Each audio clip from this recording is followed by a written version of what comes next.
এখন এই ধরনের বক্তব্য যখন সামনে আসে, স্বাভাবিকভাবে পলিটিক্যাল দলগুলা, বিশেষ করে বিএনপি, তাদের নেতাকর্মীরা যথেষ্ট ক্ষুব্ধ হয়। আপনি দেখবেন যে সমন্বয়ক শব্দগুলোর প্রতি হালকা হালকা অনেকের অ্যালার্জি শুরু হয়েছে। তাদের পোস্টের মধ্যে মানুষ হাহারি এক দিয়া শেষ করে ফেলছে, কারণ তারা যে বক্তব্যগুলো দিচ্ছে শুনতে ভাল লাগলেও কিন্তু প্র্যাকটিক্যালি পলিটিক্যাল দলগুলো ক্ষতিগ্রস্ত হচ্ছে। এটা হচ্ছে বাস্তবতা। গতকালকেও বিএনপি মির্জা ফখরুল ইসলাম সাহেব বলছিলেন স্বল্প সময়ের মধ্যে নির্বাচনটা আসলে দেওয়া উচিত, বর্তমান সরকারের সাথে আর সহযোগিতা করবে, আস্থা আছে, কিন্তু নির্বাচনটা দেওয়া উচিত।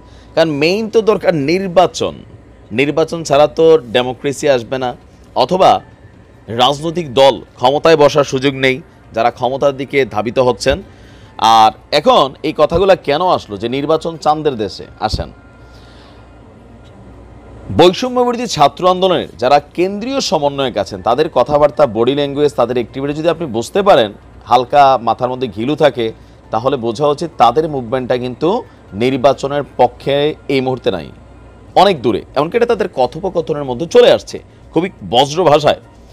কেন্দ্রীয় সমন্বয়ক তারিকুল ইসলাম বলছে, আমাদের ভাইয়েরা তাদের তাজা রক্ত কেবল একটা ইলেকশনের জন্য ঢেলে দেয়নি। আমাদের ভাইরা কেবল তাদের তাজা রক্ত একটা ইলেকশনের জন্য দেয়নি। কেন দিয়েছে?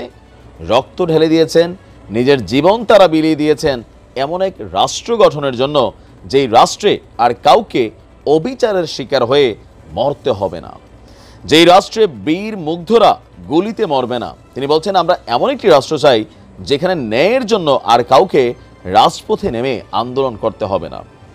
তো অন্তর্বর্তীকালীন সরকারের বিপরীতে যদি একটা রাজনৈতিক সরকার আসে, তারা কি ক্যাপাবল না এরকম একটা বাংলাদেশ উপহার দিতে? সাধারণ ছাত্র বৈষম্য বিরোধী কেন্দ্রীয় সমন্বয়করা বা অনেকেই মনে করছেন এটা সম্ভব না। আমিও মনে করি কিন্তু আসলে সম্ভব না। কেন সম্ভব না? ওই যে যত কথাই বলেন, প্রত্যেকটা দল আমরা এই দেশে চিনি, জানি। কেউ বড় স্বৈরশাসক, কেউ ছোট স্বৈরশাসক, কেউ স্বৈরশাসক হওয়ার পথে ছিল, চেষ্টা করেছে। তো সকল কিছু মিলিয়ে তারা যে আইনটাই করবে, যেই সিদ্ধান্তটাই নিবে, সেই সিদ্ধান্তগুলোর মধ্যে দলপ্রীতি থাকবে, দলের ভিআইপি ভিভিআইপি এইগুলা থাকবে। প্রশাসন কখনোই বাংলাদেশে নিরপেক্ষ ছিল না। আপনি যদি মনে করেন এই মুহূর্তেও প্রশাসন কি নিরপেক্ষ? নও। এই মুহূর্তেও বিএনপি ক্ষমতায় আসবে চিন্তা কইরা। আপনি একটা লোকাল থানার মধ্যে দেখেন, বিএনপির একজন নেতা গেলে ওসি সাহেব সালাম আলাইকুম ভাই। কেন? তাদের নফসের মধ্যে এটা ঢুকে গেছে, সামনে বিএনপি আসবে, আমাদের গোলামি পানা করতে হবে।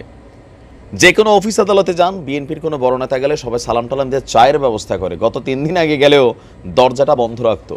এই যে গোলামির নফস, এটা আজকে না, এটা গত 53 বছর ঢুকছে। সাধারণ মানুষ এখনো মনে করে না যে এই রাষ্ট্র আসলেই সম্ভব, যেখানে পুলিশ শতভাগ নিরপেক্ষ হবে, প্রশাসন শতভাগ নিরপেক্ষ হবে উন্নত রাষ্ট্রগুলোর মতন, বিচার বিভাগ শতভাগ নিরপেক্ষ হবে। সবাই ভাবতেছে যে কোনো রকমে হবে, আসলে কিন্তু হবেই না।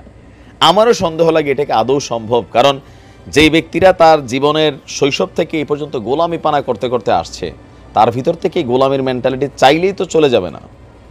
চলে যাওয়ার জন্য যদি হয়, তাহলে দেখবেন সরকারি চাকরিতে আপনি মানুষই খুঁজে পাবেন না। ঘোষ নাই, দুর্নীতি নাই, লুটপাট নাই, দালালি নাই, তাহলে ভাই এদেশে কি থাকবে? আপনি দেখবেন যে এমপি হওয়ার জন্য মানুষ খুঁজে পাবেন না। কেন? কারণ এক একজন এমপি কোটি কোটি টাকা খরচ করে, দলের বিভিন্নভাবে ফান্ডিং করে। কেন? দলও সুযোগ দেয়, ক্ষমতায় আসলে তো কামাইবা। এখন এই কামানির খেলা যদি সরকারের বন্ধ হয়ে যায়, প্রশাসনের লোকেদের বন্ধ হয়ে যায়, রাজনৈতিক নেতাদের বন্ধ হয়ে যায়, তাহলে রাজনীতিতে আসবে কারা? একটা ইলেকশনের জন্য এত টাকা খরচ করবে কারা? একজন এমপি মন্ত্রীর বেতন কত? 1 লাখ সামথিং।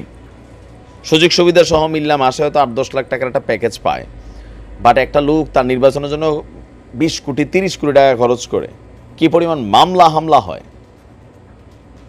তো এখন সমন্বয়কদের বক্তব্য, নির্বাচন আপাতত দেরি আছে। আপনি ভালো করে যদি দেখেন, ডক্টর আসিফ নজরুল ইসলামও বলছে যে নির্বাচন নিয়ে আমাদেরকে চাপ দেওয়া যাবে না। নির্বাচনটা আমার ধারণা ওই যে সমন্বয়করা বলছিল 3 থেকে 6 বছর, এর আগে কিন্তু হবে না। তবে ডক্টর ইউনূস সাহেব আসলে কতটুকু পারবেন, ব্যক্তিগতভাবে আমার জায়গা থেকে মনে হচ্ছে প্রথম দিকে যেই ইয়াটা ছিল সেটা আমারও এখন একটু নিজেরই নড়ে যাচ্ছে। তিনি ভালো মানুষ, কিন্তু পুরোটা সেকশন, ডিপার্টমেন্ট, পুরো যেই প্রশাসনিক যন্ত্র কাঠামো, আইনশৃঙ্খলা বাহিনী, সেনাবাহিনী, DGFI, RAB, police, what ever, এগুলো আবার এত সোজা জিনিস না এখন মনে হচ্ছে। তার উপরে রাষ্ট্রপতি সাহেব তিনি সরাসরি এখনো ক্ষমতায় আছেন। এখন তারা যেই রূপরেখা বা পরিকল্পনা করেছে, সেই পরিকল্পনাটা একটা দীর্ঘমেয়াদী প্রসেসিংয়ে যাবে, নানান প্রতিবন্ধকতা আসবে, এগুলোকে ফেস করে টিকে থাকতে হবে। এখন সেটা ফেস করা টিকে থাকতে থাকতে নির্বাচন চাঁদের দেশে যাবে, হবে। তবে যত তাড়াহুড়ায় নির্বাচনটা হবে অনেকে ভাবছিল। আপনি দেখেন তারেক রহমান সাহেব পরের দিনই ঘোষণা দিয়েছিল বাংলাদেশে আসবেন, এখন কিন্তু তিনিও আসতেছেন না। কারণ পরিস্থিতিটাতে দেশে যদি নিরপেক্ষ এই মুহূর্তে আইনের শাসন চলে, তারেক রহমান আসলে প্রথমে থেকে গ্রেপ্তার হতে হবে, ভয় পাচ্ছে আবার কখন কোথায় কোন ডিস্টারবেন্স হয়। তো নির্বাচন আপাতত হচ্ছে না, এটা মনে রাখবেন। ভালো থাকবেন।